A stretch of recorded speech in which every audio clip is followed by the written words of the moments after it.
All right. Good morning, everyone. It's 11 o'clock.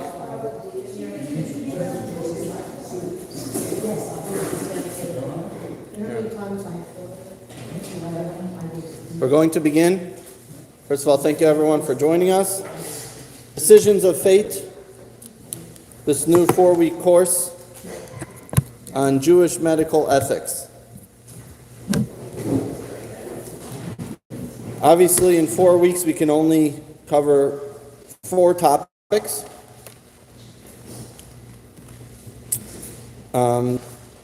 If you all behave, maybe we'll have an extended version sometime, maybe during the summer, because there's so much to talk about. Also, as many of you know, we do record the class, and it's on YouTube. So if there's anything that you miss or you want to go back and listen to it, you'll be able to watch it on YouTube. So before we begin, I want to give a few introductions. Number one, these are things that we get. Number one, today is a holiday, special holiday, Lag BaOmer. Lag BaOmer is a special day. We celebrate the great sages, Rabbi Akiva and Rabbi Shimon Bar Yochai. It's a day especially associated with Jewish unity. And because of that, we'll be doing an event of Jewish unity, which will unify our community and the Ocala community by doing a Lag BaOmer event in a place that's name is Shalom, that's name is peace. So it's very apropos for Lag BaOmer. Now, there's also a cake in the back that my daughter prepared, which is a bonfire cake for Lag BaOmer. If anybody wants, feel free to take some bonfire cake. Okay. So, obviously those who are here are coming because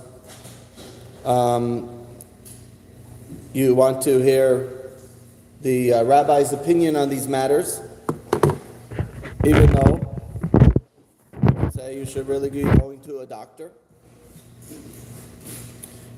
And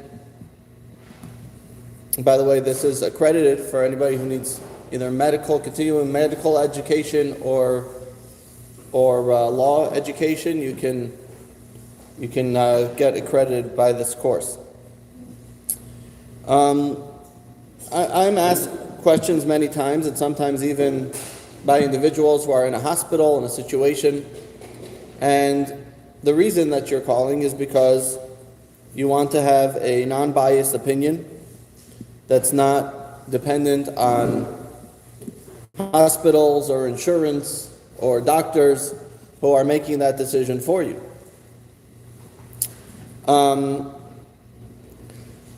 It says that there are some laws that are enacted from life, or should I say most laws are enacted from life, meaning that things that happen in life, and now you have to put together laws to work on that, to make that to make it conducive to the situation.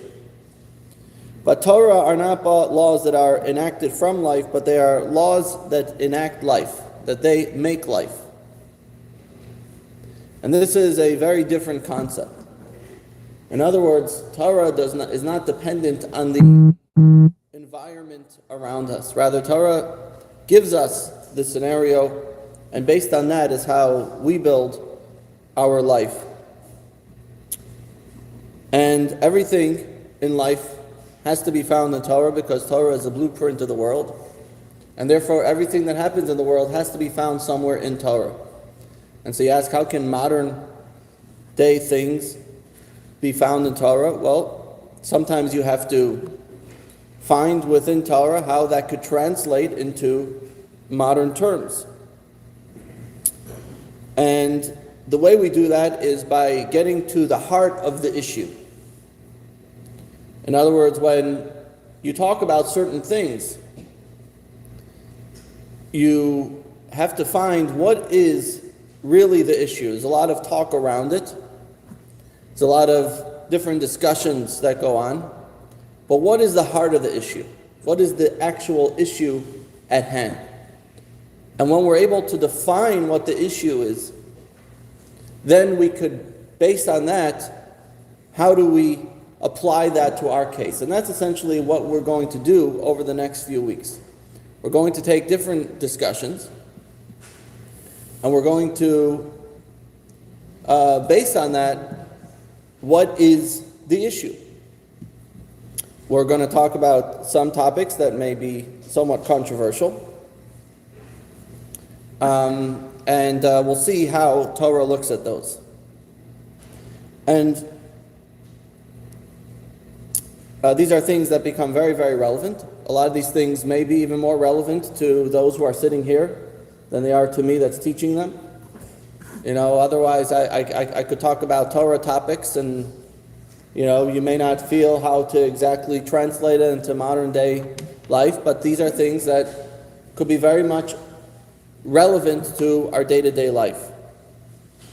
And finally,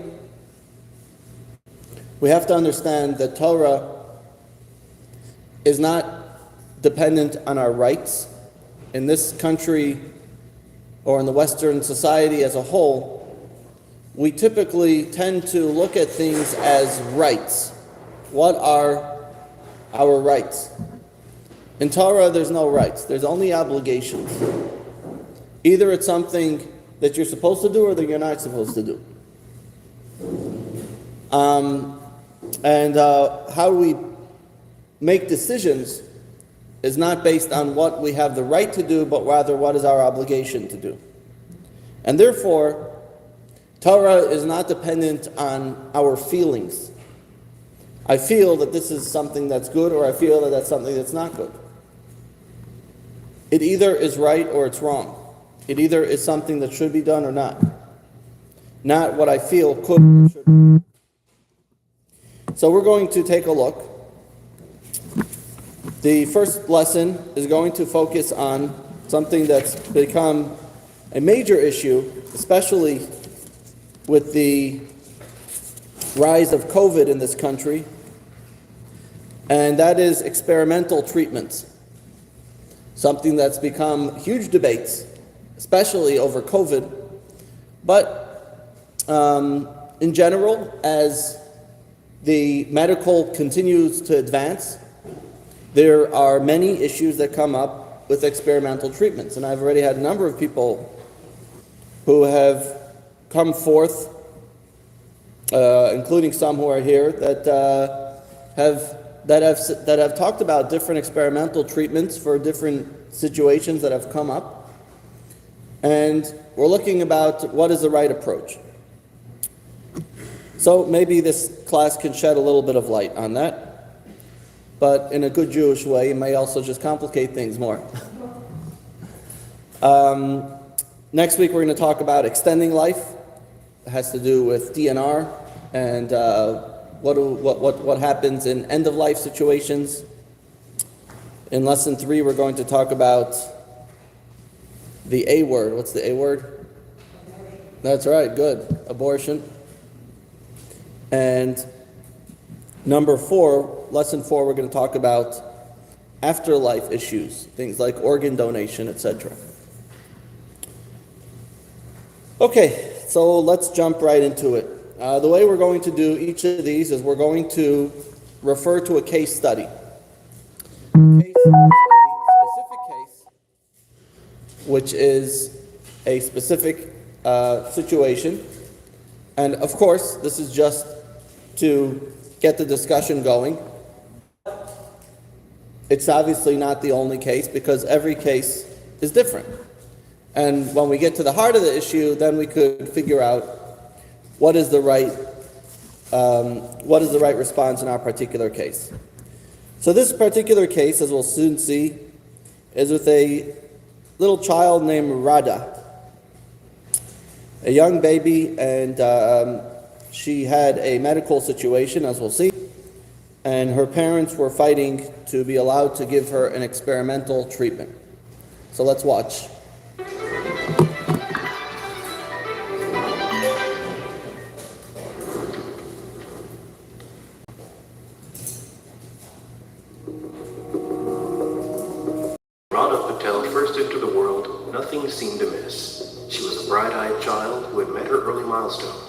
until it came to walking. She went for physical therapy, but her initial progress suddenly slowed dramatically. Soon after her second birthday, Radha was given a brain. Devastating condition. It's a single gene disorder. Children are born normally, but in the most severe form of the disease, after a year or so, they start to lose normal function, they stumble, they lose the ability to walk, they're confined to wheelchairs, they have epileptic seizures, and in the most severe form of the disease, 50% of children unfortunately die by the age of 5, and there's almost 100% mortality by the age of 10. Radha's prognosis was grim. The Patels sprang into action, researching fanatically for a cure in the race against time. Surely, they reasoned, in an era of gene editing technologies, there must be a cure for a single enzyme deficiency. Sure enough, Shire, a biotech company specializing in rare disease solutions, was developing an MLD treatment. But there was a catch. Medicines required extensive testing and collaboration. The good news was that Shire had started the process. Their phase 1 trial delivered the required rudimentary degree of safety and effectiveness. Shire was gearing up for phase 2, a comprehensive trial to complete the process. The bad news was that the second trial would occur in several months' time, and that would be too late. For the drug to be effective, Radha needed it immediately. But the Patels were optimistic. The U.S. Food and Drug Administration runs an expanded access program, also known as compassionate use, that approves investigational stage medication. At the time, the program worked like this. A doctor with a terminally ill patient who had no other treatment options could ask a pharmaceutical company for an investigational drug that had undergone a phase 1 trial. If they agreed, the doctor could apply for FDA's consent. With those two approvals in hand, the patient could access the coveted cure. On their end, the FDA simplified the procedure and granted almost all requests. However, getting the companies to agree was another story. Companies need to demonstrate that their products are safe for public consumption. They are reluctant to provide it prematurely outside of a clinical trial.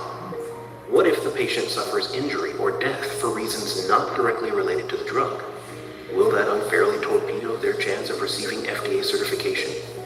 That's a valid concern, which the FDA has addressed, but for some companies, it is not enough. Corporations have another fear.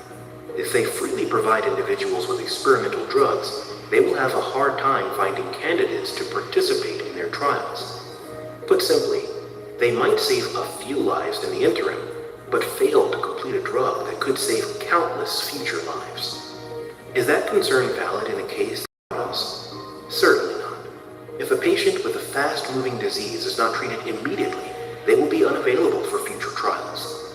Radha's doctor asked Shire for the drug. To their dismay, the request was denied, with no clear reason provided. All approaches to the company were rebuffed, and Radha's only hope was dashed. The federal government has since allowed terminally ill patients and their doctors to bypass the FDA. Good news, in my opinion, actually, unadulterated good news. The right to try legislation has passed the House. This bill allows terminally ill patients to try experimental drugs and treatments that may not have received FDA approval. However, it refuses to force the hands of the pharmaceutical industry, and the keys to life remain in the pocket of individual corporate decision makers. This leaves us with some dilemmas. Experimental drugs can be highly potent. They have not yet been approved as safe and effective. Is it appropriate to supply them to people suffering from life-threatening illnesses? And if so, under which circumstances? And is it appropriate for governments to compel drug companies to provide access? If so, under which circumstances?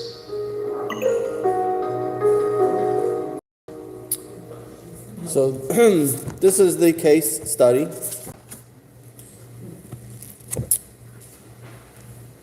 So there's a few issues here, as you see.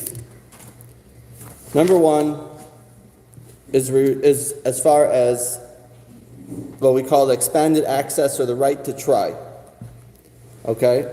Now, there are reasons pro or against. We'll actually say like this. What are some reasons you would say yes? What are some reasons you would say no? Yes, it could save a life. It could save a life, but it could also It could also kill a person.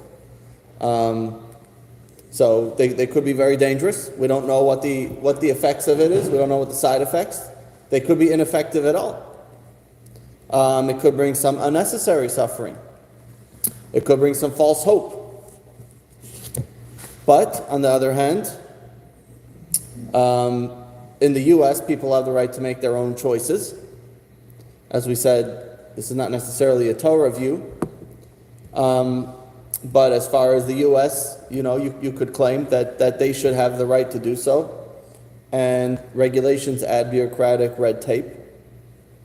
And so therefore, they say, you have the right to do it. Who is stopping you just because there may be some issues with this? I'm gonna go to the exercise 1.1. So do you consider it appropriate for individuals? I think that really depends on the situation, which we're going to get to. What about number 2? Are circumstances which you believe drug companies should be required to provide access? No. You say no. Anyone say yes? Okay. So let's go now to as we say, the heart of the issue, and we'll take it a step further. Says the Torah.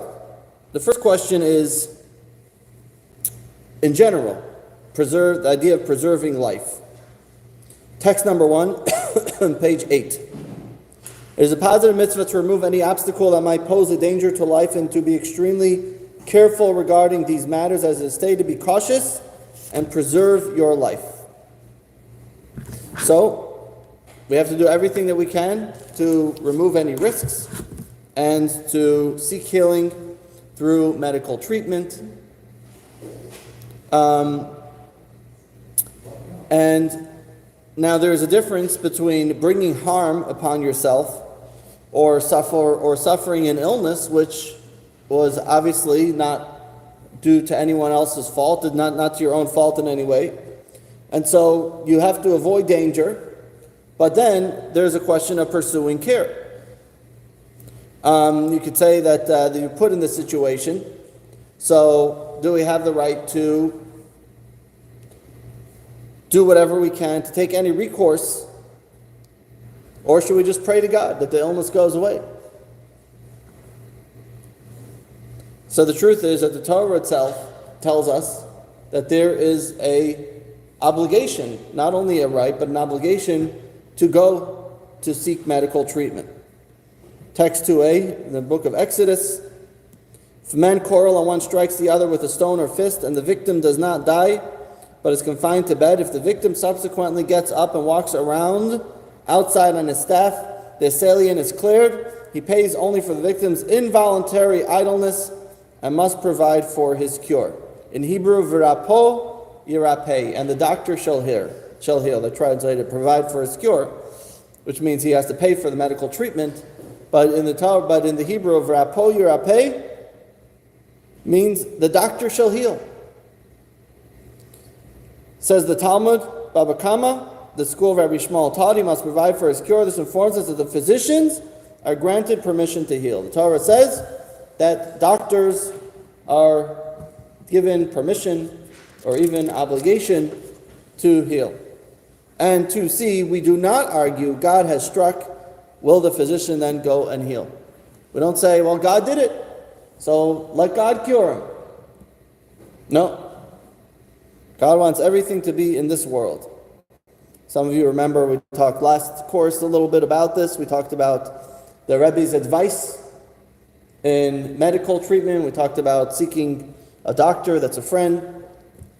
It's mentioned a little bit here as well.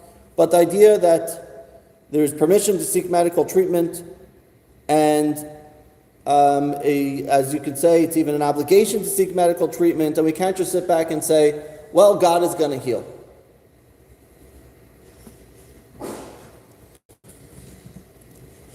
Right? You know the story about the young man comes home and he wants to marry this girl, And the girl's father sits down with him and says, how are you going to provide with the family? And he says, God is going to help. God's going to provide. Well, what kind of job are you going to have? He says, God's going to provide. And he says, then what are you going to do about when your children are older? He says, God's going to provide. So he comes to his wife and he says, not only is he such a great guy, he believes that I'm God. So, we could say that God is there to help for everything. No, God says you have to go to a doctor. You can't just sit down and say, well, God is going to heal. Okay, so now that we've established that, so now the question is, what type of treatment, what type of medical treatment obligates us to pursue it? How far does it go? How far do we say the doctors could heal? To what extent? Do you have to listen to just whatever the doctor says off the bat? Do you have to just take everything and just maybe you should go to 100 doctors and just do everything that all the doctors say because the doctor has to heal? So, the Talmud raises a question and responds like this. Let's take a look. The Medrash says like this. When Rabbi Yishmael and Rabbi Kiva and another individual rode in the streets of Jerusalem, they met an ill man. Rabbis, he asked them, tell me, how might I be cured? Do such and such until you are cured, they replied. Who afflicted me, he pressed. God, they responded. You have interfered in an area beyond your jurisdiction, the invalid retorted. God afflicted me and you advise me how to be cured. Are you not defying God's will? What is your occupation? The rabbis questioned him. I'm a farmer, he replied. This is my how do you pronounce that? A scythe? In my hand. They pressed further. Who created the vineyard? God came, they replied. You interfere in the area beyond your jurisdiction, they countered. God created and you are cutting its fruits. Do you not see the scythe in my hand? He rejoined. If I had not plow, trim, fertilize the weed, nothing will grow. Foolish man, returned the rabbis, you have never heard the verse. As for the human, their days are like grass. Just as a tree will not sprout without the farmer weeding, fertilizing, and plowing, and after sprouting, it will not live without water, fertilizer, but it will die. The same is true of the human body. Drugs and medication are its fertilizer, and the doctor is the farmer. Okay. Now, as I said,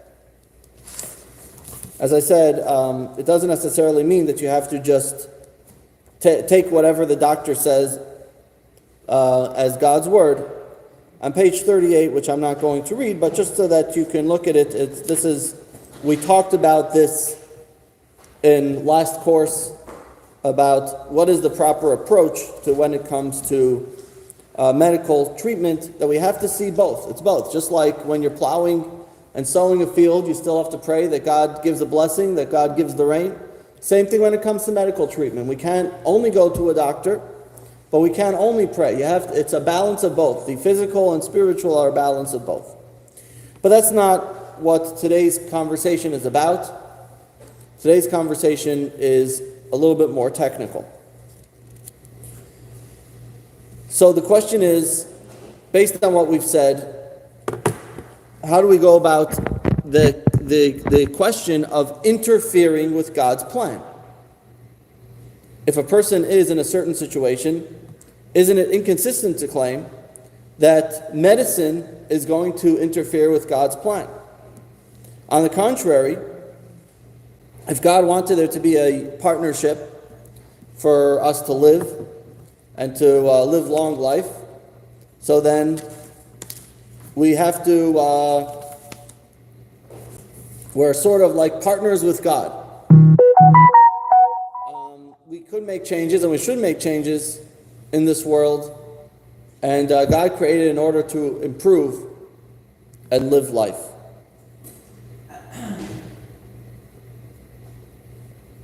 So,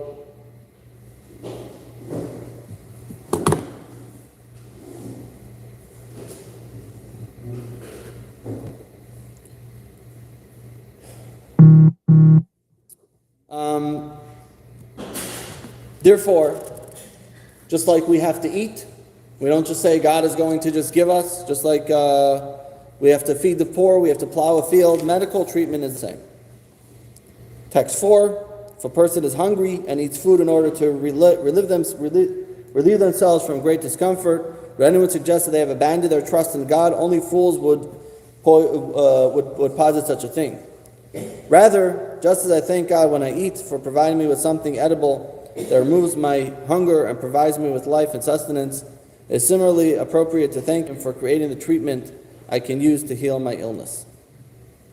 So, God grants the power to His agents to heal, and we must thank Him for the success of medical treatments, because it is the medical treatments that physicians are using to administer the care, and when the treatment has been successful, we should thank God for allowing this to happen, because this is the partnership that we said.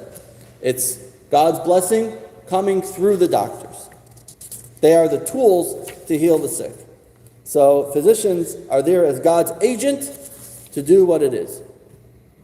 That's why when we say our prayer in the Amidah, we say 3 times a day. We say that we say thank you God for healing, Rofei Cholim. Thank you God for healing the sick. So the God is a source of healing, and He blesses us with good health. But at the same time, God is using that as the doctors, the medical treatments, the medical advancements, as the form of blessing to bring that about, as the tools that are bringing about that blessing in this world. And so therefore, when we talk about the Jewish perspective on caring for our health and avoiding any danger, it has a unique defining feature. That it's not only a right, it's not only I have the right to seek medical attention, but I have an obligation to do so. Why? Because our bodies are not our own. They are entrusted to us by God. And God says that this is the way it's being given, and please seek out a way to make sure that it's going to be taken care of in the best way possible. And so we have to find a way to take this deposit that God gave us in order to fulfill our mission in this world. Which is why, text 5, in the Code of Jewish Law, it says it's forbidden to hit another person, even with their consent, for we have absolutely no authority over our bodies to permit that they be struck, denigrated, or pained in any way. Okay, so now that we got that out of the way, so to speak, we know that seeking medical attention, seeking medical treatment is not only something that we could, but we should pursue and look for. Now, that really is not what we're getting to. What we want to get to is something completely different. Because you could say, well, medications that we know work, so yeah, use that. But that's not the question here. The question here is what? What about medications that we don't know work?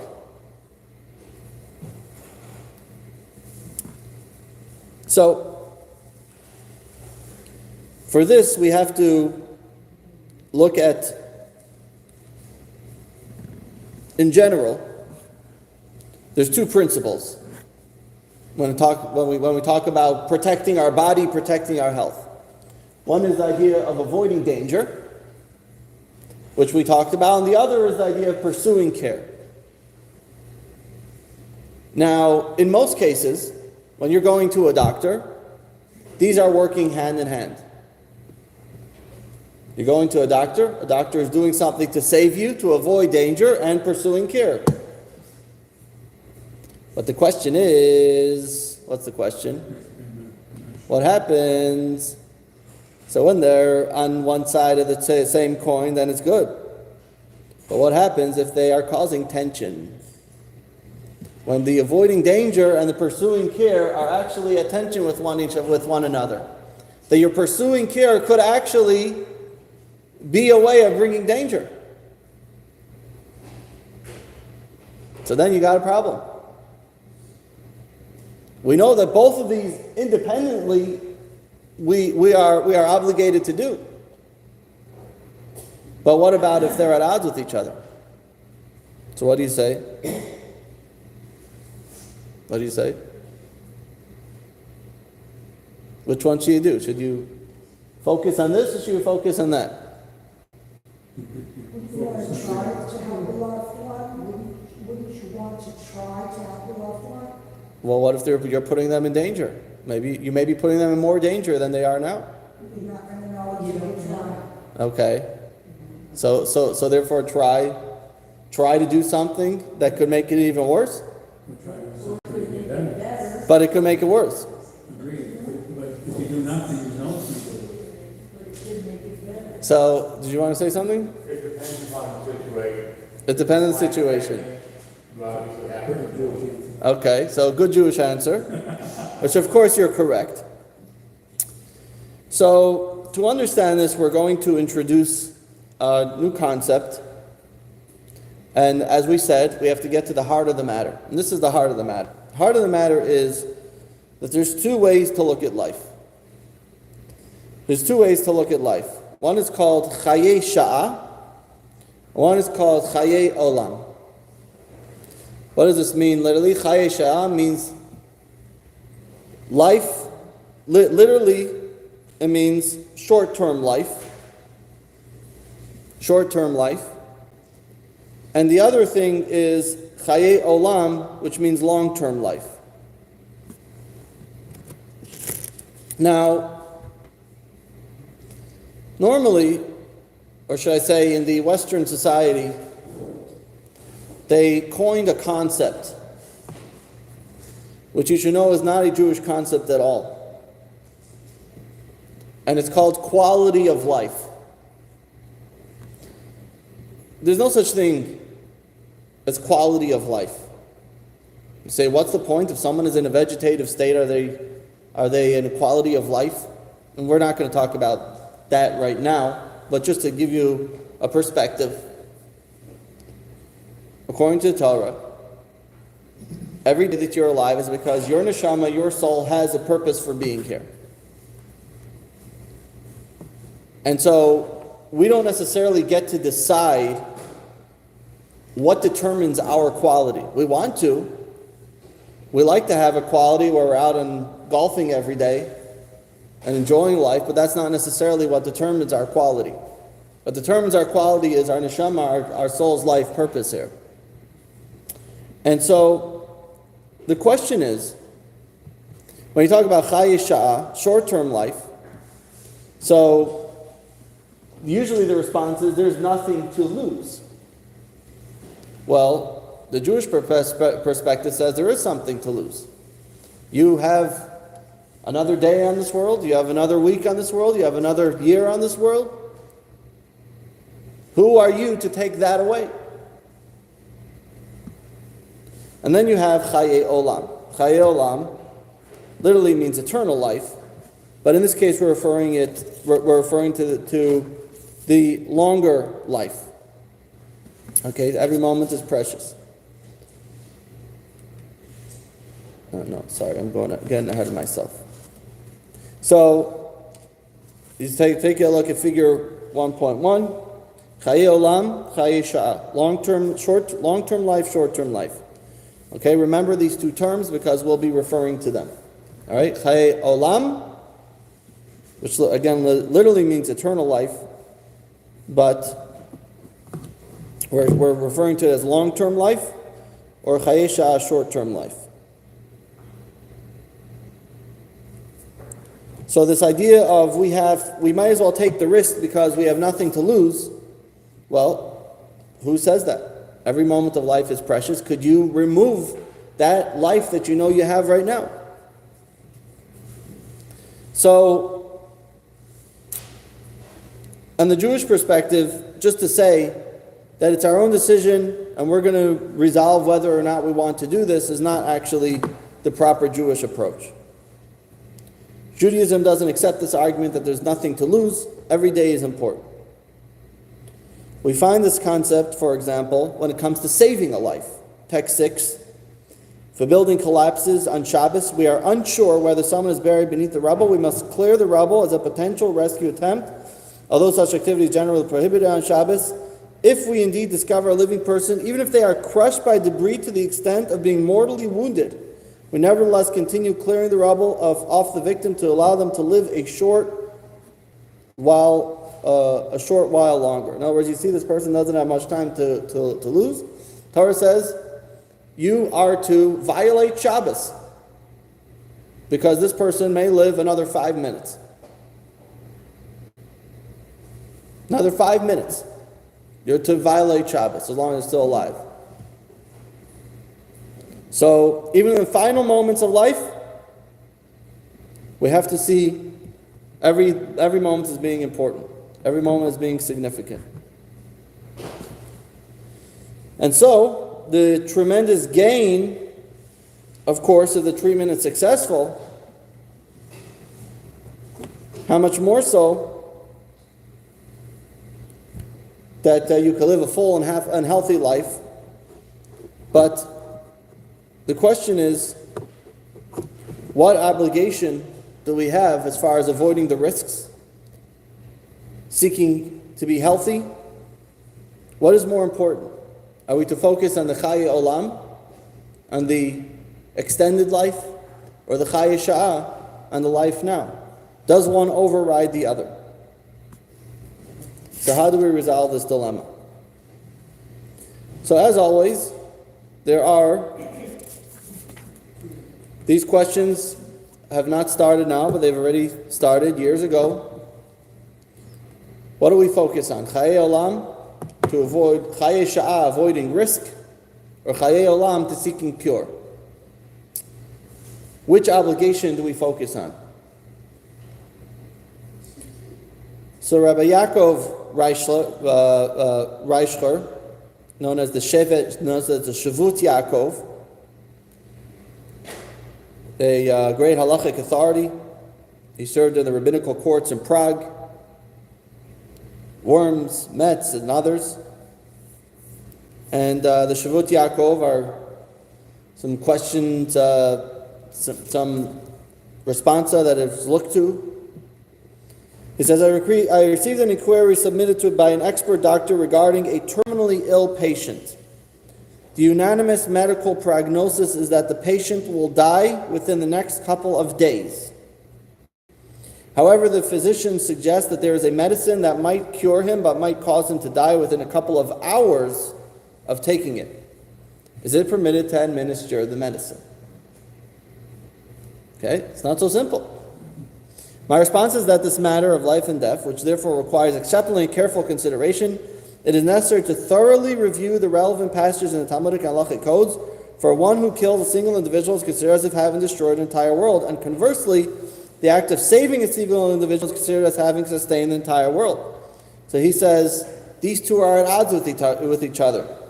Are we concerned about one who kills a single individual is like destroying the entire world, or do we say it's more important to save the individual to trying to save the entire world? And he continues on and says, apparently, this is his first glance, although, as we'll see, not necessarily this is his final response. Apparently, it would seem appropriate to apply the principle of shev va'al taseh. Okay, this is another halachic term you need to learn. Shev va'al taseh. What does that mean, shev? Shev means to sit and don't do. Al taseh and don't do. Sit and don't do. Means it's preferable to let the situation sit where it is and make no proactive move. Out of concern for the preservation of Chaye Sha'ah, this consideration applies even in the case of Goses, a dying patient in the final throes of life. So he's suggesting that it's better to focus on Shev al Tasa, sit and do nothing, because at least that way we know we will be preserving the Chaye Sha'ah, the life that you have now, the current life that you have. Because otherwise you have a chance of Chaye Olam, but that's a questionable one. So he's saying, let fate run its course, and Shev al Tasa, better do nothing. So, in our case, because both courses of action are undesirable, you will jeopardize the Chaye Sha'ah, and even though you bypass of a possibility, not a definite, but possibility of Chaye Olam, so it says it's better to refrain and not do it. He says that this has been addressed before, but in a different context. During the Talmudic era, many heathens bore great hatred for the Jewish people. And it was actually considered a halacha that you are not allowed to go to a heathen or an Oved Avodah Zarah, someone that is idolater, as a doctor. Now you say, why are there so many Jewish doctors today? This is the reason. I mean, what happened? How did Mount Sinai Hospital come about? Because St. Lutheran Hospital or whatever it was said no Jews allowed, right? I don't know if exactly, but more or less that's how it came about. And now everyone uses both. But yes, there was a time when Jews were not welcome in these hospitals, and Jews being treated by certain people actually caused more danger to go to a doctor than to not go to a doctor. Because who knows what they could do. So, even today in certain countries, you're better off not going to a doctor because who knows, you may go in for a little procedure and walk out without a kidney. You never know what could happen. So, the Talmud talks about it, says, Rabbi Yochanan stated, when it's doubtful whether an invalid will live or die, and the only physician available is a heathen who's an animosity to our Jews, leads up to a suspect they might deliberately kill the patient, we do not approach a physician for treatment. However, if we are certain that without treatment the patient will die, we may approach that physician for treatment. Talmud says, we're not placing the patient's chayi shah in potential jeopardy. Talmud responds, in the case it's concerned for chayi shah, can be disregarded. So what are we saying? You're going to a doctor who you have I guess you could say a 50-50 chance. The doctor may treat them and heal them, but the doctor may also kill them. Because it wasn't uncommon for doctors to do that to Jews. Now this is not necessarily specifically about medication, it's talking about the doctor, but still the concept. And so we say in general you're not allowed to go, even if you're in grave danger. But if the person is definitely going to die, so then you may as well go to that doctor, you'll have a chance to live. So the Talmud asks, what do you mean, what about chayi sha'ah? So we say we disregard chayi sha'ah in a case where we know that he does not have any potential to live. Yes? I don't know if this will come up later, or I think it fits here, but if someone is put on a breathing machine to keep them alive and they say... That's next week, different conversation. Yeah, I mean, it's not completely different. It has a little bit to do with this, but yeah, and end of life we're going to talk about next week. Don't worry. We'll get to it. It's just as exciting. Okay, so let's take a look at this. You have this in your chart as well.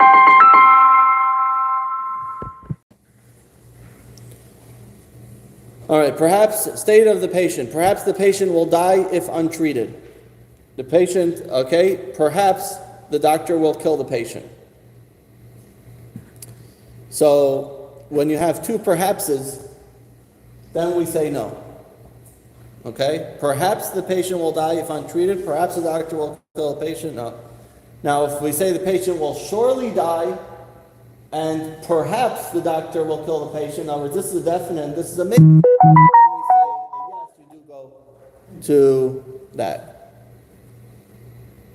All right, okay? You following me? All right.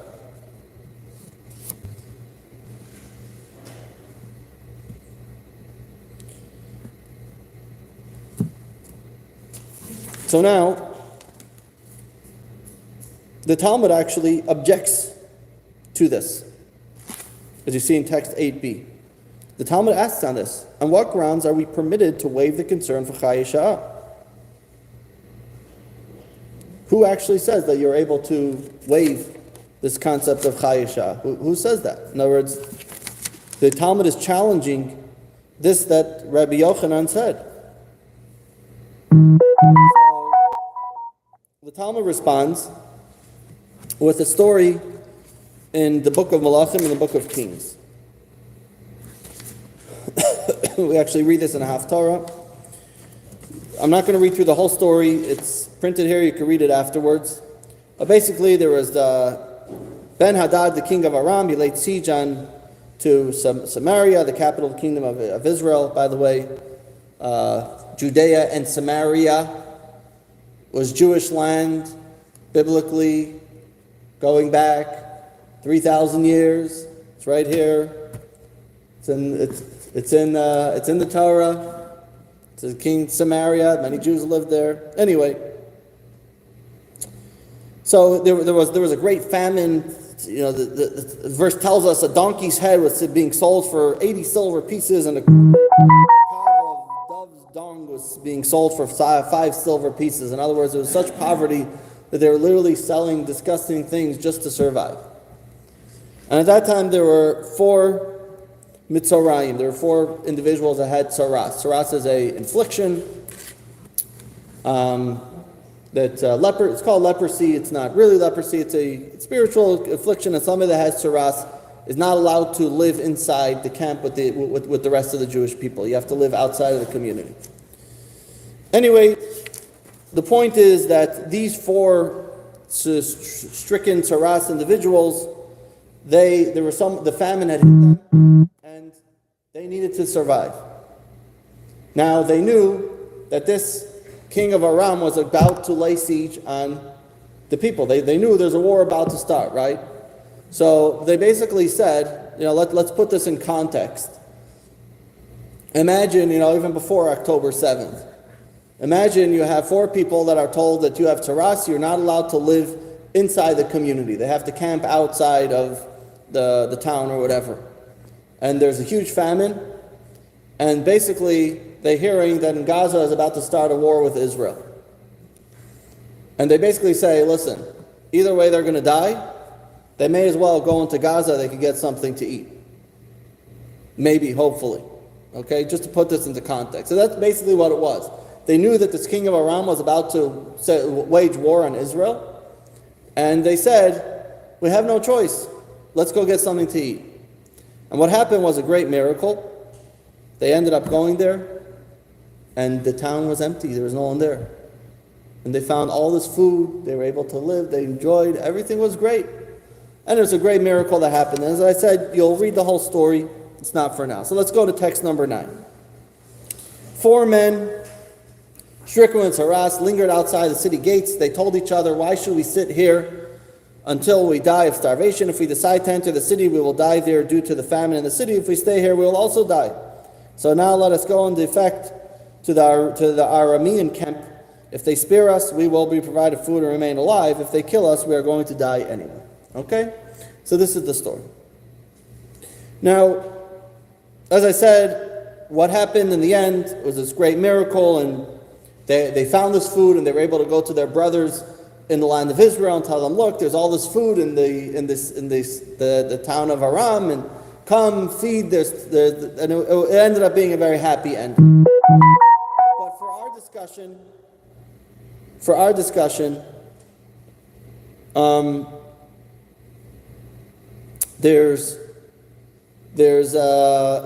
what we see over here is this idea that they say either way they're going to die. So they may as well do the better of the 2 evils, as they say, right? If they do nothing, they're going to die. So they have to do something. That something may cause them to die as well, but if they do nothing, they're for sure going to die. So this is the concept of jeopardizing the Chaye Sha'ah because of Chaye Olam. You follow? Okay. So now going back to Rabbi Yaakov Reischker, the Shavut Yaakov, he says in his text 10, if the possibility exists for the treatment to completely cure the patient from his illness, we can certainly disregard the concern of Chaye Sha'ah.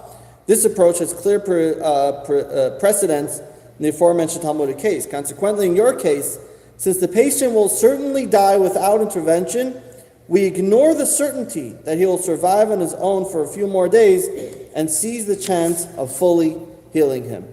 The above decision notwithstanding, a physician must not take the decision lightly. It is necessary for the decision to weigh the situation carefully, to consult with the other expert physicians of the city, and in case of divergent views, to abide by the consensus of the majority of experts and to procure the argument of the local halachic authority. So what's he saying? He's saying that when do we take this concern about Chaye Olam and Chaye Sha'ah? Only if there's a chance that you're going to live otherwise. But in this case, where the person is surely going to die, So then, short-term life can be risked if failure to act will result in the loss of a chance at a long-term life.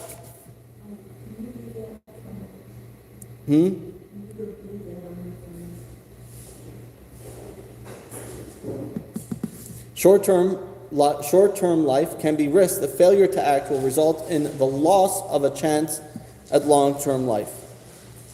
Meaning if you do nothing, then he's for sure going to die. But you think this gives an answer? This actually presents more questions than answers, right? Yeah, you were expecting that. You knew that was coming, right?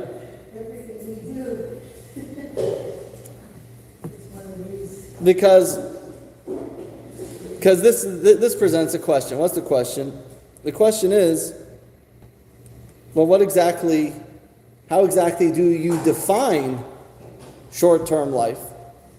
How do you define someone? I mean, everyone's going to die eventually. So everyone's definitely going to die eventually. So how do you determine that? So number one, what is the definition of Chaye Sha'ah? What is considered short-term life?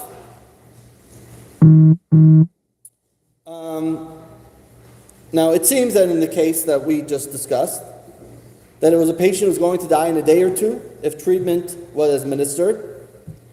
What if the patient is going to live longer? A week, a month, a year? And then you also have the other side, which is how much risk is permitted. Right? You may have, sometimes they'll say this treatment is a 75% chance that it's not going to work, or 75% chance it may work. They may give a 50-50. They may say 9 out of 10 patients have died from this, but you could be the one that's going to save. All right? Do you say that as well? So how do you calculate this? 10%, 30%, 50%? Of course, you can never know exactly, but roughly they do have the analysis there to give somewhat of an idea.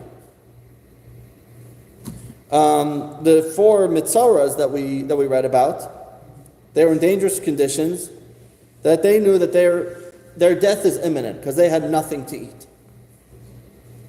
So, one definition of Chaye Sha'ah has to be diagnosed with a terminal condition that will definitely lead to death if no intervention. Rabbi Avram Yitzchak Kook, who was the first chief rabbi of Israel. You ever heard of him, Rabbi Kook? There's a whole yeshiva institute in Israel named after him, the Kook Institute. He was the modern religious Zionist leader. Anyway, he says like this: the boundary marking the transition from Chaye Sha'ah to Chaye Olam is not clearly delineated. However, it is logical to assume that as long as we know that the illness is already terminal, regardless of how much time will pass until death arrives, it's considered Chaye Sha'ah. Okay, so this is very interesting. Rabbi Kook justifies assuming risk so long as the patient has a terminal illness. He may live a year, he may live 5 years, but it's a terminal illness.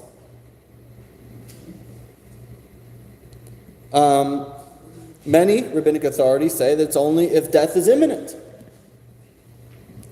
within a few days. There's a in-between as well. Rabbi Shlomo Kluger, one of the most prolific halachic authorities in Eastern Europe during the mid-19th century, he wrote a response called Darkei Teshuvah. He says, like this: definition of Chaye Sha'ah is not clearly spelled out in Jewish law. It's clear that life expectancy of 1 to 2 years cannot be considered Chaye Sha'ah, because if so, what is Chaye Olam? After all, everyone is mortal, and what difference is there between 1 year, 2 years, or 100 years? Seeing that one lives forever, are we to categorize all life as Chaye Sha'ah? Nor does it appear correct to say that Chaye Sha'ah only refers to a situation in which the patient will die from the specific illness in which they presently seek cure, and not from other ailments. What difference should it make what illness will cause a person's death?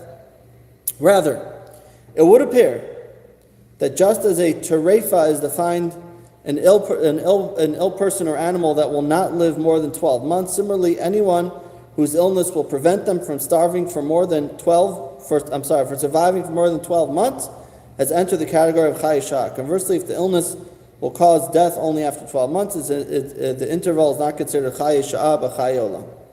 So he says, there's a concept called treifa. Now we know as the word treif means something that's not kosher, but that's actually not what the word treif means. Treif means something that is mauled, something that's torn apart. And what it has to do, anybody ever heard of the term galat kosher? What does that mean, galat kosher? It means really, really kosher. So what's the difference between something that's really, really kosher and something that's kosher? So galat, the word galat means smooth. And what it means is that, as opposed to some where they just deemed the animal kosher by the shechita, by the slaughtering, galat kosher means that they also check the lungs. And the idea of checking the lungs is that you see if the lungs was a healthy lung, that it would have lived, because if the animal would have died within 12 months, that animal is deemed a treifa. So galat kosher, which means smooth lungs, meaning you're checking that the animal was a healthy animal. May also be a good reason to eat galat anyway, that you mean you're eating a healthy animal as opposed to an ill animal. So that's just a side point. But that's what it means galat. So when we talk about a treifa, it means an animal that would have died within 12 months is called a treifa. That's the concept of treif.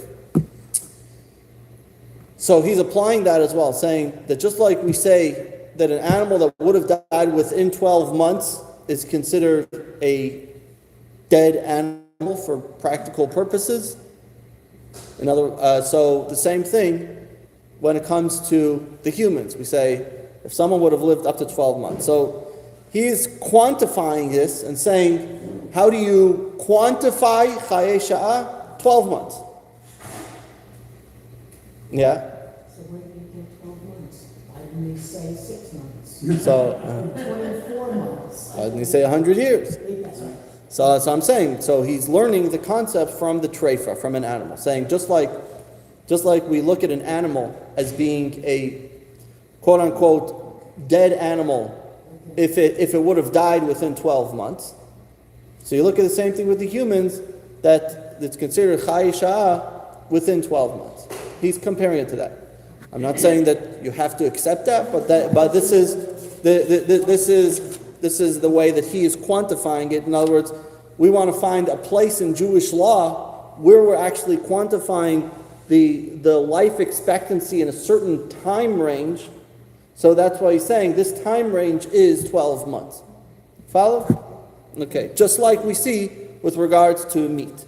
Saying. So he's just using that as a way to compare it. Quality of life. If you do something that you know the person will live longer, but not healthy. So quality of life, we'll touch on that in next lesson. Okay? But when we talk about end of life issues, the whole that question of quality of life will come up more. Okay, so let's go about now defining Chayei Sha'ah. So Rabbi Cook says anything that's a terminal illness. It could be you live 5 years, 10 years. It's a terminal illness. It's called Chayei Sha'ah. Rabbi Kluger says less than 12 months. So now we're already starting to narrow this down. We're starting to get more of a very clear understanding. Again, as I explained in the beginning, this is the way Jewish law works. You have to get to the heart of the issue. Now we know what the heart of the issue is. Now we could sort of break that apart and try and compare it in different situations. So the question is, Chayei Sha'ah, short-term life versus long-term life. Where do we draw that line? And with this, we have different ways of looking at it. Now comes another question. What's the other question? So fine. Let's assume that let's take the lesser of the two. Let's assume Rabbi Kluger, less than 12 months. Okay, so now we know the person is going to live less than 12 months. Now they are presented with a medication. So what's the second question? So what's the question? What's the risk? Right? Question is, what's the risk? You could say a person's going to live 12 months. It could live up to 12 months. Medication could kill the guy in a week. Or he may live for 12 years. How do you assess that risk? So that's the next question. So we're going to another responsa. For those who have, we're going to look at another very, very well-known, modern, a little bit more modern day scholar from Jerusalem, Rabbi Eliezer Waldenberg, known as the Tzitz Eliezer, who deals with a lot of, he's an expert on medical halacha. We're going to be referring back to him a few more times in this course. Rabbis, there are rabbis that are doctors as well, and they are experts in this field. And to be honest, a lot of times if someone may come to me with certain questions, I may refer to them. Actually, getting off topic a bit, but there is actually, we're going to talk about this more, and it's going to be a little bit more relevant the next lesson. There's actually an organization that's completely dedicated to answering halachic questions associated with medical questions. And they have a 24-hour hotline with rabbis that are familiar with the medical field as well as the halachic field. And you can call them, and they will speak to doctors in medical terms and talk to them in medical terms and explain to them what is the Jewish view of this specific medical prognosis. Anyway, it's just a good thing to know. We'll talk about it a little bit as well, going down the road.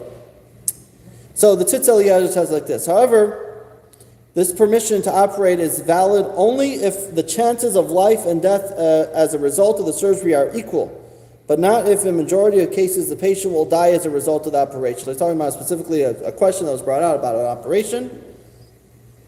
So the question was, we say the Chatshev al Tasa better not to do.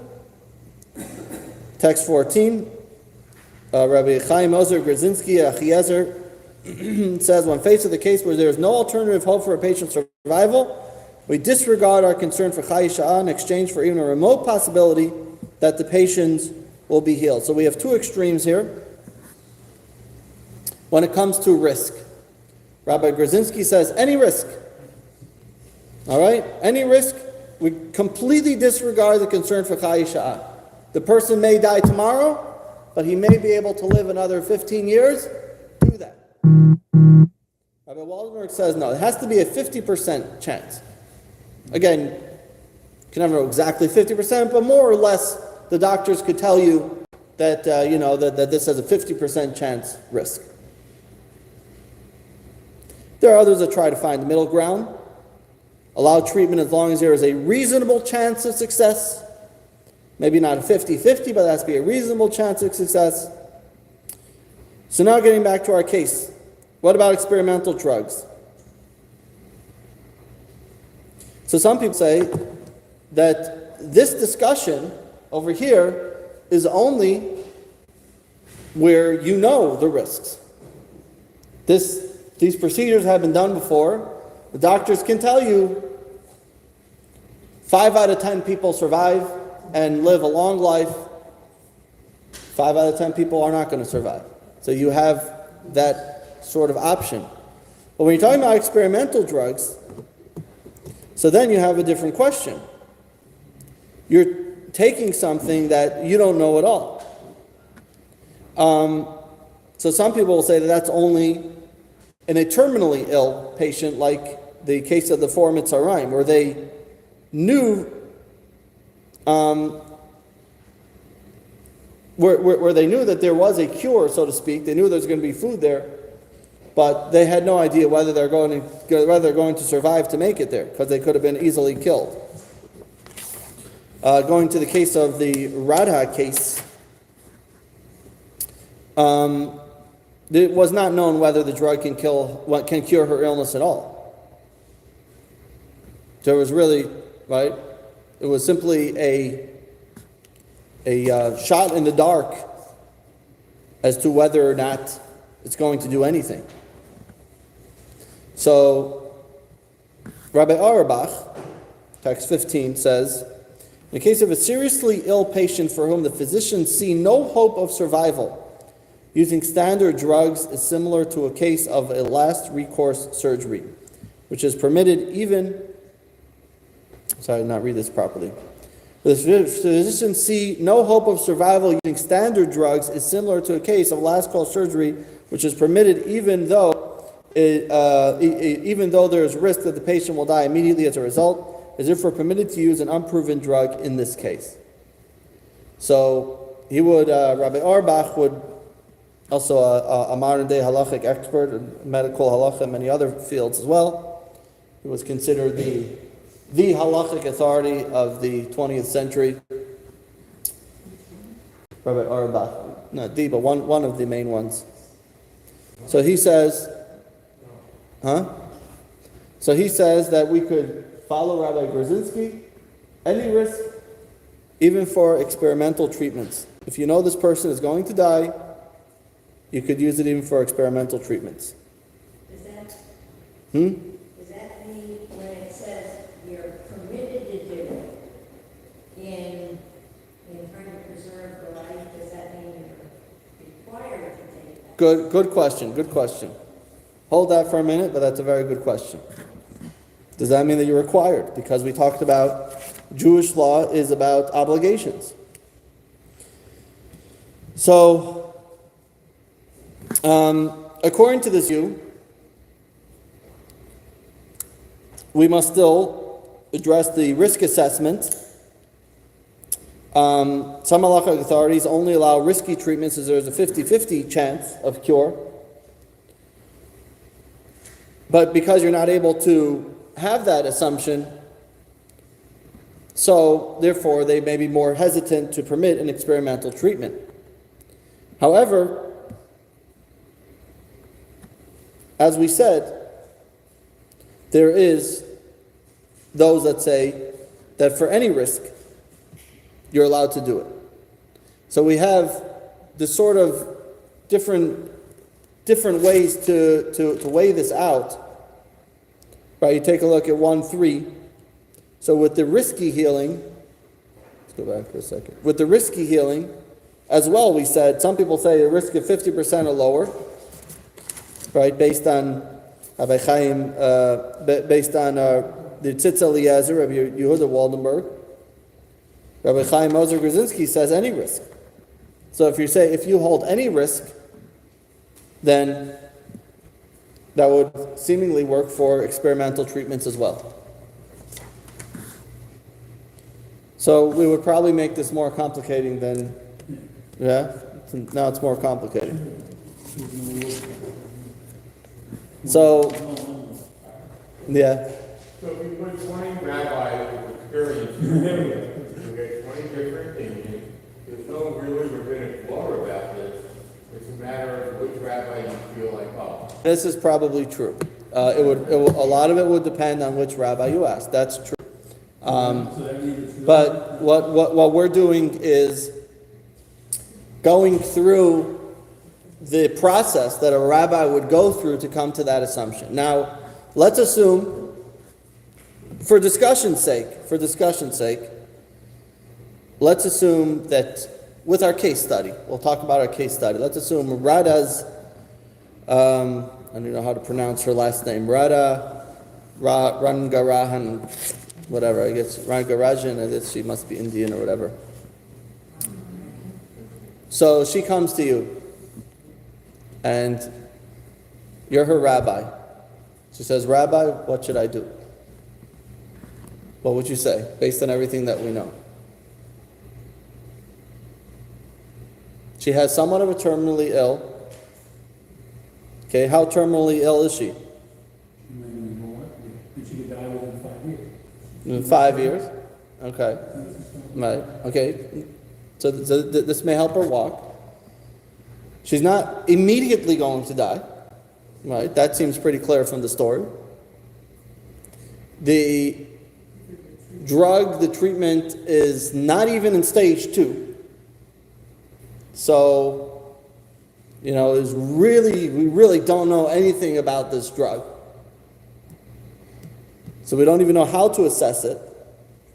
It probably was tested on something, like rats or something, to get it. Okay, but still, there's very little information on it. Testing on rats is very, very, that's very little information. So, in her prognosis, she still has a few more years to live.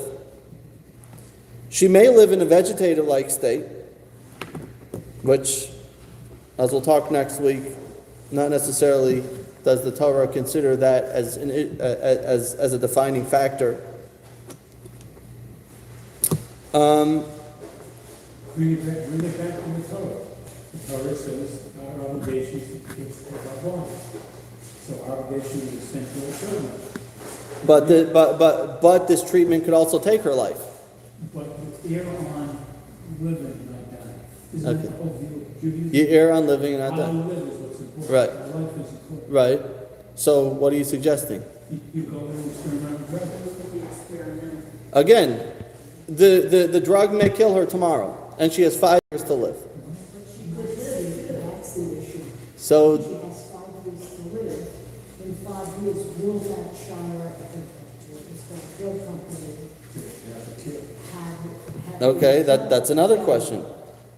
or whether So, as far as we know from the drug, the chances are very low, right? Because we don't know anything about this. It's in very, very early stages, right? We're assuming, assuming experimental drugs that it's going to work, but we don't know anything about this. It may not do anything, or it may make things even worse.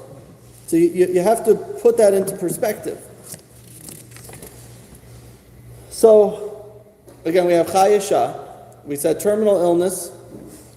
In her case, we said terminal illness, so it's not less than 12 months. She's terminally ill, but she's not less than 12 months. So, then we talked about risk level. We talked about, some say you could take any risk, and therefore experimental treatments would be okay. Some say it has to be 50% risk. She is not in the case of the terminally ill that she's going to die within the year. So I think it's very clear, according to all. You asked about obligations. I think that there would be no halachic obligation, definitely, to pursue the experimental treatment if they do not want to take the risk. Practically speaking, if the family really, really was wanting to do it, they could probably follow this line of thinking and find a reason that it would be acceptable to do it. Because she is terminally ill, she's not terminally within the year, but if you want to follow this line of thinking, and you would accept that those rabbis would follow that route, then she would be allowed to. Definitely, no rabbi would tell her that she should or must do that. But if the parents are knocking on the rabbi's door every day and saying, could I, the rabbi would probably finally say, yes, there are those that say that you could, right? Which is sometimes the way rabbis have to answer. Yes, there are those that say that it's permissible, even though he himself may not necessarily feel that way. Which is why you have to remember this. There's no one halachic consensus. Each case must be evaluated by an expert authority on Jewish law. And so, the bottom line is that I probably didn't give you a specific answer, but I gave you a pathway of how you could sort of try and sort this out. And when you have a question that comes up, or if you have a friend that has a question that comes up, or if you have a relative or whatever it is, or if you work in the medical field with some individuals that may come up with this question, now you'll at least know the questions to ask, the information to gather when you want a halachic opinion. You want to, number one, know how terminally ill is this individual?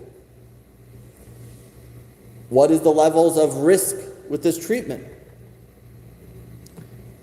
How much information do we know about this treatment? What is the levels of success rate of this treatment? And then we're able to put that all together and come to a decision, come to a conclusion.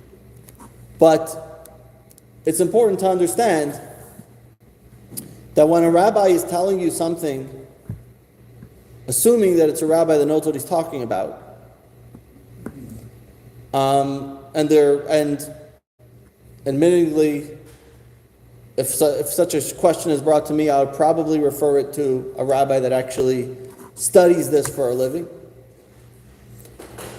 But there's a lot on the table that has to be brought before you can make a decision. Unfortunately, in the medical field today, they don't necessarily look at patients in this way. And a lot of it has to do with the fact that the insurance companies are driving it or whatever it is.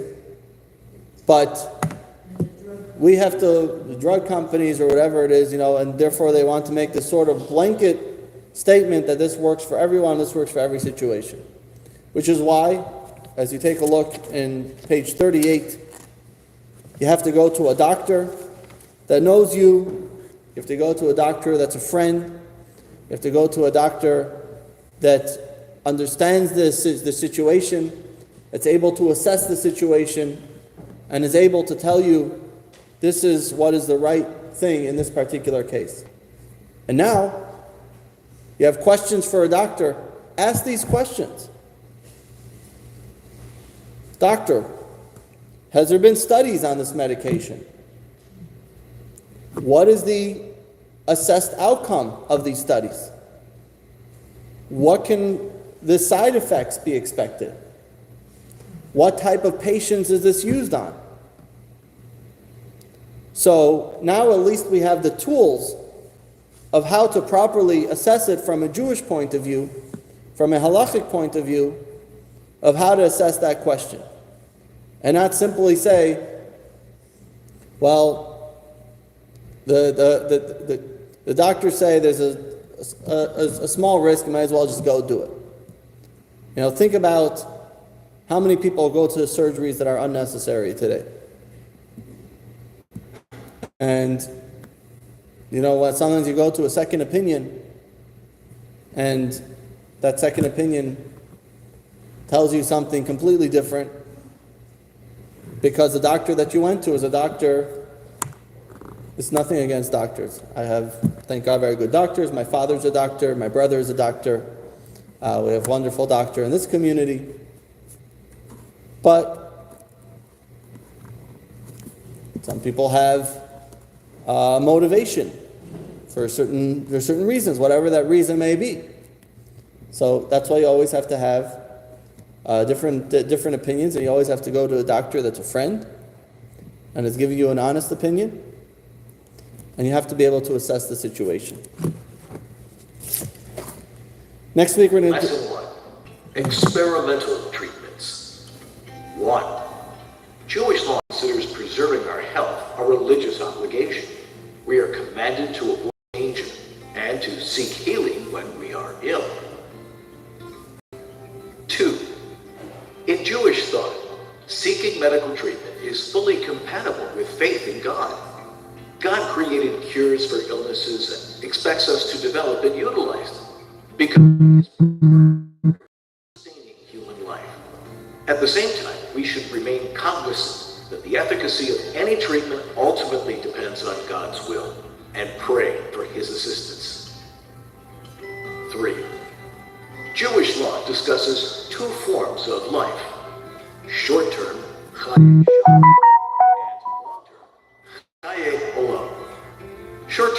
life may be endangered in the pursuit of long-term life. 4. The definition of short-term life in Jewish law is subject to dispute. Some authorities rule that any terminal illness qualifies, while others require a prognosis of less than 12 months to live. 5. There is also a range of opinions concerning the degree of risk to short-term life one is allowed to take in pursuit of long-term life. Some authorities maintain that only risks of 50% or less can be tolerated, while others maintain that any chance of success justifies any risk. So next week we'll talk about extending life. Big question in this community.